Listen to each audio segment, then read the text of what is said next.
সামনের হামলা আপনার আকীদার উপর। কি করবে? আকীদার উপর, আখিরাত নিয়ে, আপনার সৃষ্টি নিয়ে, কিয়ামত দিবস নিয়ে, কবরের জীবন নিয়ে, কবর থেকে উত্থান নিয়ে, এই বিষয়গুলা নিয়ে বিভিন্ন প্রশ্নের ওয়াসওয়াসা দিয়ে আপনাকে কনফিউজ করে ফেলবে। বুঝতে পেরেছেন? এটা সামনের হামলা। তাইলে সামনের হামলা কিসের উপর হলো? আকীদার উপর। সামনের হামলা আকীদার উপর। আকীদা কিভাবে কি করবে? উশাক্কিকুহুম ফি আখিরাতিহিম ফাউখবিরুহুম আন্নাহু লা বাআস ওয়ালা জান্নাহ ওয়ালা নার।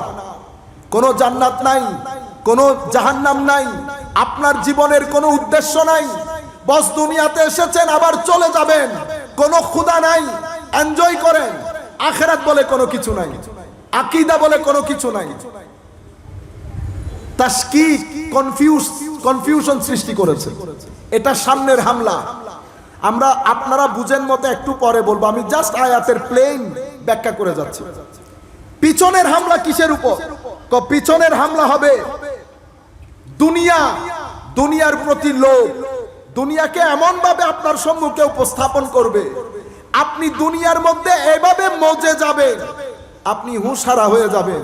আপনার জীবন থেকে মানুষ যে দুনিয়া থেকে চলে যায়, মানুষ যে মারা যায়, হায় হায়, মানুষ যে মারা যায়। আজকের রাতে সবাই বিছানায় শুয়ে 2 মিনিটের জন্য চিন্তা করবেন, ফিল করবেন যে মালাকুল মউত এসে আপনার ডান পাশে বসেছে। তারপরে বুঝতে পারবেন মউত কাকে বলে। আমার ভাইরা, মা বাবা, আত্মীয় স্বজন, বন্ধু বান্ধব, দুনিয়ার রীতিনীতি, এটা দুনিয়া চালানোর জন্য প্রয়োজন ছিল, আল্লাহ করেছেন। কিন্তু সফর একা, সফর একা। আপনি যদি সেটা এফোর্ড করতে পারেন, করেন, কোনো অসুবিধা নাই। কিন্তু এটা এমন একটা ওয়াসওয়াসা আপনার ভিতর থেকে জিন্দেগির প্রতি এত লোভ সৃষ্টি করে, আখিরাত, কবর, হাসর, এগুলা থেকে আপনার ভিতরের যে ফিলিংস সেটা খতম করে রেখে দেয়। সেটা কখন ফেরত আসে? যখন আপনার হাত, চোখ আস্তে আস্তে কাজ করা বন্ধ করে, অথবা আপনি উইকনেসের দিকে যান, অথবা আপনার জীবনের মধ্যে কোনো একটা ঝড়ো হাওয়া এসেছে, বাড়ি যখন লাগে তখন আপনি হুঁশ হয়ে যান। তখন সময় অনেক বেশি নষ্ট হয়ে যায়, সময় অনেক বেশি নষ্ট হয়ে যায়। আপনি কবরের পারে যাবেন, কবরওয়ালাদের সাথে কথা বলবেন, জিয়ারত করবেন, তাদেরকে ফিল করবেন 3 ফিট নিচে। এটা আলাদা আর একটা জীবন। এই জীবনের মধ্যে কেউ হাসে, কেউ কাঁদে, কেউ হাসে, কেউ কাঁদে। আপনারা জেগে উঠেন, মওত খতম হয়ে যাওয়া না। এটা যদি আপনি মনে করেন আপনি বুলের স্বর্গে বসবাস করছেন, মওত খতম হয়ে যাওয়া না। যেভাবে আপনি এখানে জন্মগ্রহণ করা মানি, আপনি জন্মগ্রহণ করা মানি আপনি নতুন ভাবে এসেছেন তা না। এখানে আপনি জন্মেছেন মানি হচ্ছে পিছনের একটা জীবন থেকে মায়ের পেটের মাধ্যমে আরেক জীবনে এসেছেন। অতঃপর আপনার বডি এবং সোল দুইটার মধ্যে আরেকটা সেপারেশন হবে মৃত্যু নামক জিনিসের মাধ্যমে। অতঃপর মাটির পেটে আপনার জায়গা হবে।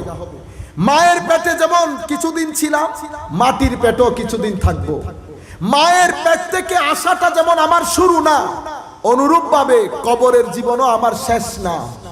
যেদিন আলমে আরওয়ার মধ্যে আমি এসেছি, সেই দিনের পর থেকে আমাদের কোনো শেষ নাই, আমাদের কোনো শেষ নাই।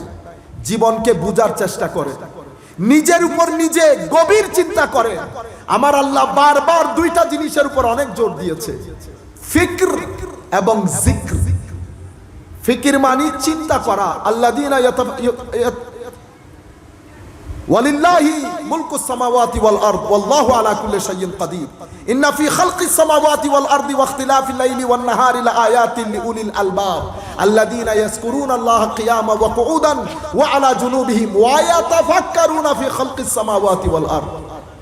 আপনি প্রথমে জিকির করেন, আকলের ব্যবহার করেন, ফিকির করেন, আপনার জীবনে অনেক কিছু বুঝে চলে আসবে। সম্মানিত উপস্থিতি, পিছনের হামলা আপনারা বুঝতে পেরেছেন। ডানের হামলা কিসের উপর?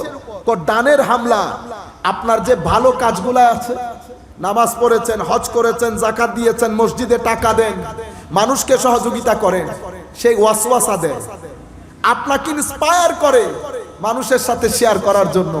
আপনি নিজের অজান্তে কখন মানুষের সাথে শেয়ার করেছেন আপনি বুঝতেই পারেন না। যেই মানুষের সাথে শেয়ার করেছেন আপনার ভিতরে রিয়া নামক একটা কীড়া, একটা ডিভাইস, একটা পোকা সে দাঁড়িয়ে যায়। রিয়া, নিজের প্রচার, নিজেকে তুলে ধরা, এই বিষয়টা যখন আসে আপনার আমল ড্রপ ডাউন করে। এটা আপনার ডান সাইডের হামলা। বাম সাইডের হামলা কোনটা? বাম সাইডের হামলা আপনাকে বারবার গুনার দিকে ডাকে, স্টেপ বাই স্টেপ। আপনি ফেসবুক চালাচ্ছেন, ইউটিউব চালাচ্ছেন, ভালো জিনিস দেখতেছেন, হঠাৎ করে কিভাবে আপনাকে মিসগাইড করেছে আপনি বুঝতেই পারেন। কোত্থেকে আপনি কোথায় চলে গেলেন? এটা হাদিসে পাকের মধ্যে আমার নবী বলেছেন, আমি আমার উম্মতের জন্য অনেক পেরেশানিতে থাকি। শিরিক করবে আমার উম্মত, কোন শিরিক না। ইয়া রাসূলুল্লাহ এত চিন্তা কেন? আমার উম্মত ভালো কাজ করবে। করতে করতে কখন ফিস্কের মধ্যে লিপ্ত হয়ে গেছে সে বুঝতেও পারবে না। সে বুঝতেও পারবে না। মসজিদের মধ্যে, আমাদের এলাকার মধ্যে উলামায়ে রাব্বানির সুহবতের বাজারও বন্ধ হয়ে গেছে। ছেলেগুলা যাবে কোথায়? একটা জায়গা থাকতে হবে না যেখানে সুহবতের মধ্যে বসবে, কোন একটা সঙ্গের মধ্যে বসবে। আমি আমার ছেলেগুলা নিয়ে, আমার এই ছেলেগুলা, আপনারা আবার মনে করবেন না যে এখানে ওই কি বলেন পিএস, কি পিএস, এপিএস, সিপিএস, সিআইপিপি না। এরা সবাই কেউ ব্যাংকের অফিসার, কেউ ডাক্তার, কেউ চাকরি করে, কেউ লেখাপড়া করছে। আমি এদেরকে আনি 3 জন 4 জন করে করে, আমাদের আল্লাহ পাকের মেহেরবানি। কেন? শুধু সাথে রাখার জন্য, শুধু সাথে রাখার জন্য। এবং তারা সাথে থেকে, কারণ সঙ্গের মধ্যে থেকে যেটা শিখতে পারবেন সেটা আপনি অন্যভাবে শিখতে পারবেন। এখন আমি যদি সঙ্গের মধ্যে থেকে কাউকে কোনো কিছু শিখাইতে চাই, আগে আমার মধ্যে জিনিসগুলা থাকতে হবে না।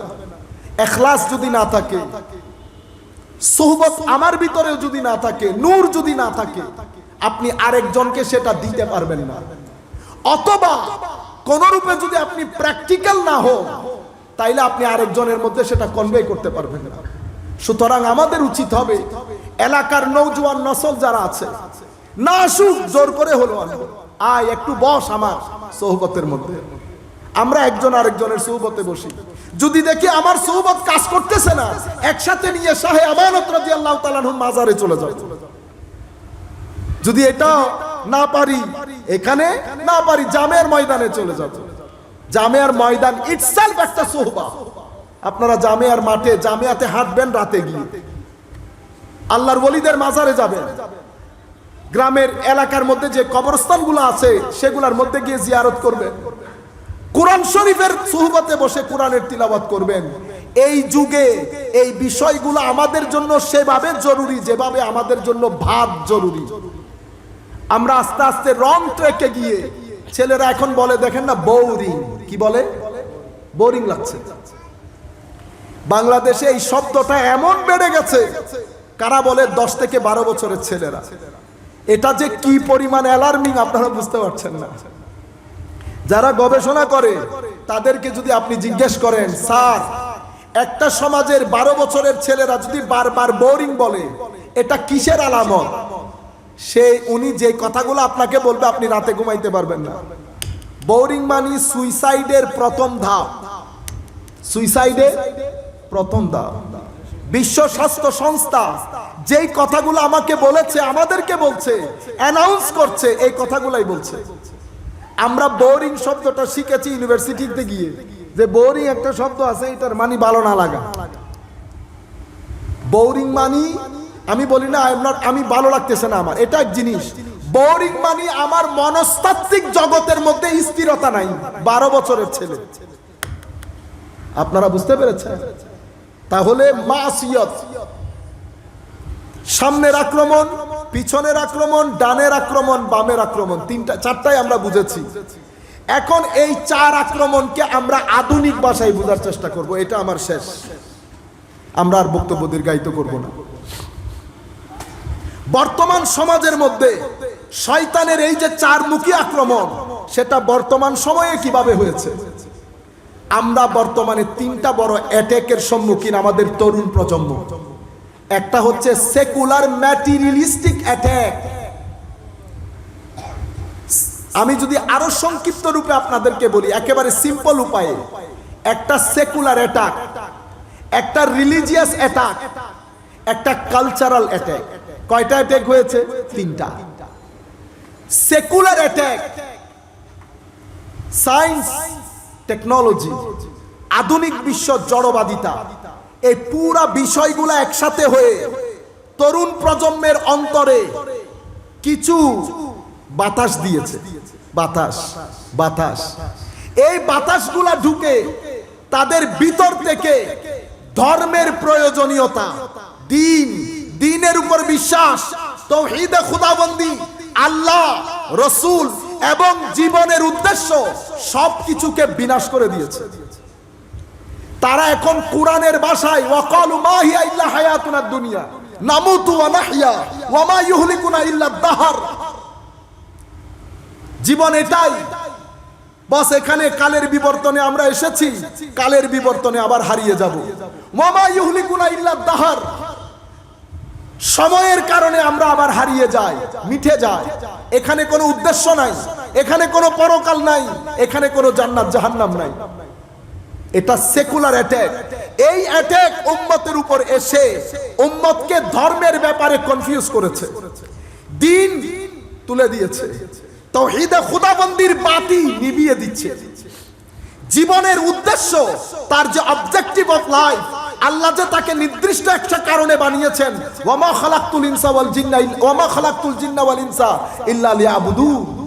এই যে আমাদের জীবনের টার্গেট, অ্যাসাইনমেন্ট, সবকিছু খতম করে দিয়েছে এই সেকুলার অ্যাটাক। আপনি কলেজ বিশ্ববিদ্যালয়ে পাঠান, তাদের লাইফ প্যাটার্ন দিয়ে আপনি বুঝতে পারবেন দ্বীনের সাথে তাদের লাগাও নাই।